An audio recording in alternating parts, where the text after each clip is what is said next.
Hello everyone, welcome to another foreigner video. And this morning, the eagle-eyes amongst you will have noticed that I'm rocking a new crash helmet. This is the Schuberth C3 Pro that I got last week, and to replace my old Schuberth C3 Basic. I decided to go with Schuberth again after trying a couple of other helmets, which I didn't like the way they either fit, morning sir, the way they either fit or the way they looked, and some other features. So I did try a few of them. Well, the speed cops are over there. They're not cops, they are local neighborhoods, I don't know, speed checking people. Yeah, nothing else to do. And you know, this is a 40 zone, and I'm doing 30. I'm okay. But yeah, I'm rocking the new Schuberth, new to me, or new helmet. It's not a new model. The new Schuberth C5 just came out.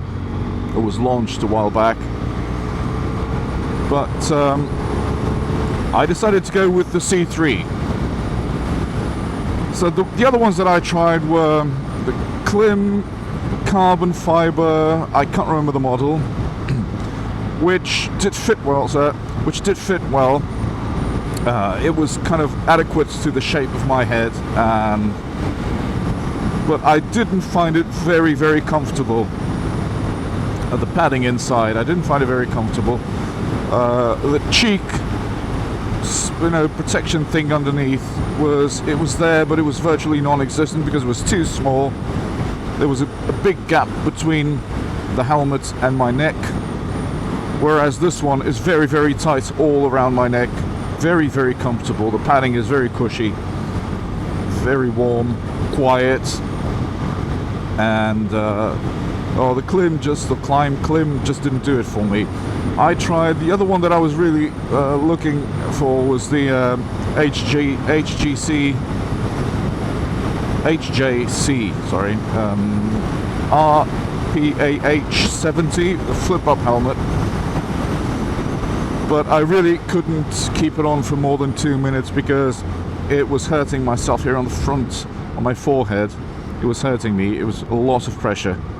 And just trying it out in the store made it, I noticed immediately, it's impossible to wear that. And so, yeah, that was a big no-no.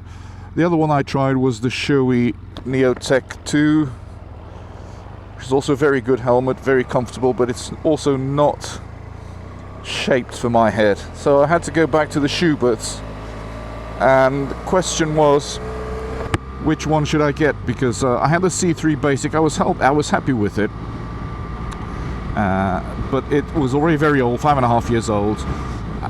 And the main problem was that the pin lock things... this one came with a pin lock as well. But the pin lock kind of pins here on the old one, they broke.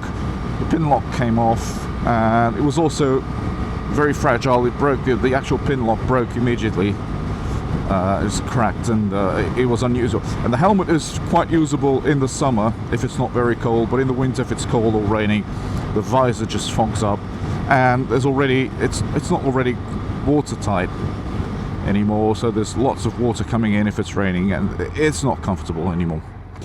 So I decided to get a new one, and so there's the C3, the C3 Pro, the C4 Basic, and the C4 Pro. Those were my options, and the reason why I didn't go with the C4 was because, or the C4s, was because they already come with the pre-built comm system, and it's a bit clunky to kind of try to adapt my existing center that I still have on the C3 Basic, and put it in there. So because it's already adapted to, it's already pre-installed the comm system, and so I decided to go with the C3, and the C3 Pro felt like a good option. Very, very comfortable, very quiet. Its sound levels, or the noise levels, are around 80 decibels at 100 kilometers per hour. That's roughly 60 miles, 62 miles an hour. So it's very, very quiet. I can hear the engine sound, the exhaust sound. I can hear myself thinking. And hopefully you can hear my voice quite well, which was not the case anymore with the C3 Basic, with the old one, because it was already very noisy. There was wind coming in from everywhere. So yeah, I'm very, very happy with this choice, and it's got basically the same functions as the C3 Basic, but it's more comfortable. There's more padding, especially around the neck underneath here. It's very, very tight, and it makes for an excellent ride. So far, very happy with it. And yeah, that's it. Another thing that I'm testing today that just arrived on the post is my new lav mic. This is the Purple Panda lav mic, and to replace my old Sony something. And I'm really looking forward to see how the sound comes out. So if you're watching this video and you can hear me, then yeah, it works. And that's it. So new helmet, filming on the I'm recording this on the Insta360 1R, the 360 module, because I haven't installed the mounts on this helmet, the GoPro mounts, fitting mounts on this helmet. So yeah, that's why I'm not doing the normal POV perspective. But I'll do that in due time, and normal vlogs will resume as soon as possible.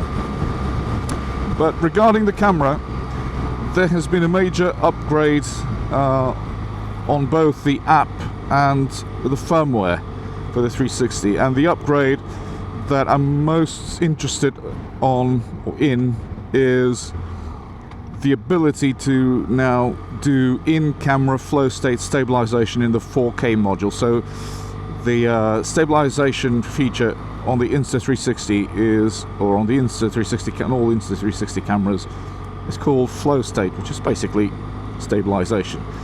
But until now, and well, at least for every camera until now, until this upgrade, well, the stabilization was applied in post-production. So you would record this.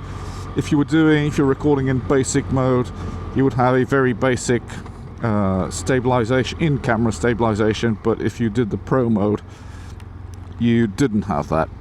So you had to apply stabilization in production, either whether you edited your footage on your mobile app or on your desktop app, which is a bit of a pain when you're doing 4K footage, because there's that extra step in between downloading your videos from the camera and then importing it to your favorite editor. You have to apply stabilization. You have to import the footage into either your mobile app or your desktop app, export it just for stabilization, and then do all the cutting and editing in your favorite IED, I don't know. Well, your video editor. And well, that's a bit of a pain. So, going forwards, footage from the Insta360 1R 4K module will have stabilization applied in camera if you want to, and you can just take that, plonk it in your video editor, and start doing all the editing and cutting and things, which is a great step forward for me. And I'm hoping to use the 4K module a lot more than I've been doing so far, because it's just a huge pain in the arse. You still have to import your 360 footage into the apps before going to your video editor, just to do a reframing thing and things like that. So yeah, but that's okay, I'm used to do that. So that's it. I'll probably do a video about the camera and all these upgrades in a few days. I don't know. I haven't had a lot of time recently. I haven't had a lot of motivation. It's not that I'm feeling burnt out, but yeah, I've just not been too keen on filming and editing and things like that, so, but I want to get back in the game with regards to that. So yeah, that's it. Thank you very much for watching, and this is just a quick update on the new helmet, the new microphone. Hope everything goes well with both, and the camera as well, and I hope to see you on my next video. Until then, ta-ra!